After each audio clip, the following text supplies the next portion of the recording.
ബി.ജെ.പിയുടെ നെടുമങ്ങാട് സ്ഥാനാർത്ഥി യുവരാജ് ഗോകുലാണ് നമ്മോടൊപ്പം ചേരുന്നത്. യുവരാജ്, പ്രചരണ പരിപാടികൾക്ക് ഇന്ന് ഇവിടെ നിന്ന് തുടക്കമാവുകയാണ്, അമ്പലത്തിൽ നിന്ന് തന്നെ ഒരു തുടക്കമാവുകയാണ്. ഇപ്പോൾ തന്നെ ആളുകൾ യുവരാജിന് ആശംസ അറിയിച്ചുകൊണ്ട് എത്തുന്നത് ഞങ്ങൾ കണ്ടു. എത്രത്തോളം പ്രതീക്ഷയാണ്, എങ്ങനെയാണ് ആളുകൾക്കിടയിലേക്ക് വരുമ്പോൾ? അല്ല, പ്രചരണ പരിപാടി ഔദ്യോഗികമായി ഇന്ന് ആരംഭിക്കുന്നു എന്ന് മാത്രമേ ഉള്ളൂ. ഞങ്ങളൊരു കഴിഞ്ഞ 2-2.5 വർഷമായിട്ട് അവിടെ ആ മണ്ഡലത്തിനകത്ത് വളരെ സജീവമായിട്ട് തന്നെ നമ്മൾ കാര്യങ്ങളിൽ ഇടപെടുന്നുണ്ട്. എല്ലാ പ്രശ്നങ്ങളും ഇടപെടുന്നുണ്ട്. കഴിയുന്നത് പോലെ പരിഹാരങ്ങൾ കണ്ടെത്തി നമ്മൾ മുമ്പോട്ട് പോകുന്നുണ്ട്. അതുകൊണ്ട് തന്നെ നമ്മളങ്ങനെ ഒരു പ്രചരണം ആരംഭിക്കുക എന്ന് പറയുന്നതിൻ്റെ ഒരു ഔപചാരികത അവിടെ ഇല്ല എങ്കിൽ പോലും നമ്മളൊരു ഔദ്യോഗികമായി നമ്മൾ ആരംഭിക്കണമല്ലോ. അപ്പോൾ തീർച്ചയായിട്ടും ഇന്ന് അത് ആരംഭിക്കുകയാണ്. ഇന്ന് നമ്മൾ റോഡ് ഷോയോട് കൂടി നമ്മൾ മണ്ഡലത്തിലേക്ക് ഒരു ഔദ്യോഗിക പ്രചരണത്തിൻ്റെ എൻട്രി നമ്മൾ നടത്തുകയാണ്. അപ്പോൾ തീർച്ചയായിട്ടും ശ്രീപത്മനാഭൻ്റെ നടയിൽ തൊഴുതുകൊണ്ട് ഇറങ്ങി ആ ഒരു പ്രചരണത്തിലേക്ക് കിടക്കണം എന്നുള്ളതായിരുന്നു ഒരാഗ്രഹം. അപ്പോൾ അതുകൊണ്ട് ഇവിടെ നിന്ന് ആരംഭിക്കുന്നു. മണ്ഡലം ഒട്ടും പരിചയപ്പെടുത്തേണ്ടാത്ത ഒരാളാണ് ഗോകുൽ. അപ്പം എങ്ങനെയാണ് മണ്ഡലത്തിൽ അറിയാം, നേരത്തെ മുതൽ തന്നെ അവിടെ പ്രവർത്തനങ്ങൾ ആരംഭിച്ചു എന്ന് പറയുന്നുണ്ട്. അപ്പം തന്നെ മന്ത്രി GR അനിലിൻ്റെ മണ്ഡലമാണ്. അനിലിനെതിരെ മത്സര രംഗത്തേക്ക് എത്തുമ്പോൾ എന്താണ് ജനങ്ങളോട് പറയാനുള്ളത്? ജനങ്ങൾക്കുള്ള ഒരു വാഗ്ദാനം, അല്ലെ ജനങ്ങളുടെ പ്രധാനപ്പെട്ട ആവശ്യങ്ങൾ എന്താണ് കണ്ടറിഞ്ഞിട്ടുള്ളത്? തീർച്ചയായിട്ടും ആ മണ്ഡലത്തിന്റെ പ്രധാനപ്പെട്ട ആവശ്യമെന്ന് പറയുന്നത് ആ മണ്ഡലത്തിൽ അനന്തമായ വികസന സാധ്യതകളുള്ള ഒരു മണ്ഡലമാണ് നെടുമങ്ങാട് നിയോജക മണ്ഡലം എന്ന് പറയുന്നത്. നഗരത്തോട് ഏറ്റവും അടുത്ത് ചേർന്ന് കിടക്കുന്ന ഒരു മണ്ഡലമാണ്.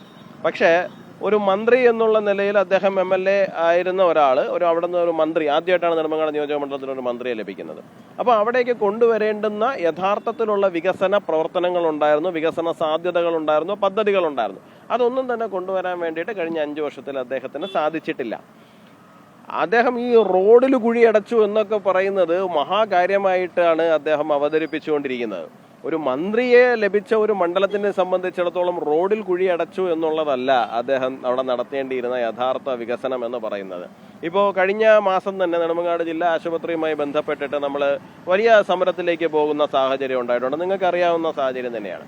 ആ ആശുപത്രിക്ക് അകത്തുള്ള സൗകര്യങ്ങളെ വികസിപ്പിക്കുന്നതിന് വേണ്ടിയിട്ട് എന്ത് ചെയ്തു എന്ന് ചോദിച്ചാൽ പ്രത്യേകിച്ചൊന്നും ചെയ്തില്ല.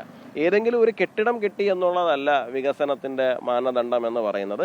ജനങ്ങൾക്ക് ലഭിക്കുന്ന സൗകര്യത്തിൻ്റെ അടിസ്ഥാനത്തിലാണ് നമ്മൾ വികസനത്തിന് നമ്മൾ കാണേണ്ടുന്നത്. അതുപോലെ തന്നെ മാത്രമല്ല, അത്തരം വിഷയങ്ങളിലൊന്നും തന്നെ അദ്ദേഹം പരിസരത്ത് പോലും എത്തുന്നില്ല. ഇപ്പം ജനകീയ വിഷയങ്ങളിൽ എവിടെ നോക്കിയിരുന്നാലും അദ്ദേഹം ആബ്സെൻ്റ് ആണ്. അതിൻ്റെ വെറും ഒരു ദിവസം മുമ്പാണ് അദ്ദേഹം നമ്മുടെ വലിയ ഒരു യാത്ര, സ്വരാജൊക്കെ പങ്കെടുക്കുന്ന ഒരു യാത്രയുമായി ബന്ധപ്പെട്ട് അദ്ദേഹം മണ്ഡലത്തിൽ ലൈവായിരുന്നു. പക്ഷേ ഈ പ്രശ്നം നടക്കുന്ന സമയത്ത് ആ ആശുപത്രിയിലോ ആ പരിസരത്തോ ആ ബന്ധുക്കളെ ഒന്ന് കാണാൻ ഈ നിമിഷം വരെയും ആ കുഞ്ഞിൻ്റെ ബന്ധുക്കളെ അദ്ദേഹം പോയി കണ്ടിട്ടില്ല എന്നുള്ളതാണ്. അപ്പോൾ ജനകീയ വിഷയങ്ങളിൽ അദ്ദേഹം ആബ്സെൻ്റ് ആണ്. അത് മാത്രവുമല്ല, ഇപ്പോൾ വികസനം എന്ന് പറയുന്നത് ഇപ്പോൾ പോത്തങ്കോട് പോലെയുള്ള ജംഗ്ഷനുകളുണ്ട്.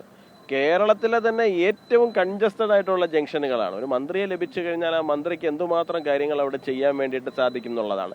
പറ്റിക്കുന്ന വികസനങ്ങൾ മാത്രമാണ് ഇവിടെ ഉണ്ടായിട്ടുള്ളത്. പറ്റിക്കുന്ന വികസനങ്ങളെന്ന് കണ്ണിൽ പൊടിയിടാൻ പറ്റുന്ന തലത്തിൽ താൽക്കാലികമായി നമ്മൾ ഈ തൊലിപ്പുറത്തുള്ള ചികിത്സ എന്ന് പറയുന്ന പോലെ ചില കാര്യങ്ങളൊക്കെ ചെയ്തു വെച്ചതിന് ശേഷം ഞാൻ വലിയ വികസനം നടത്തി എന്നുള്ള തരത്തിലുള്ള കൊട്ടിഘോഷിക്കുന്ന ജനങ്ങൾക്ക് അതിനെക്കുറിച്ച് വളരെ വ്യക്തമായിട്ടുള്ള കാഴ്ചപ്പാടുണ്ട്.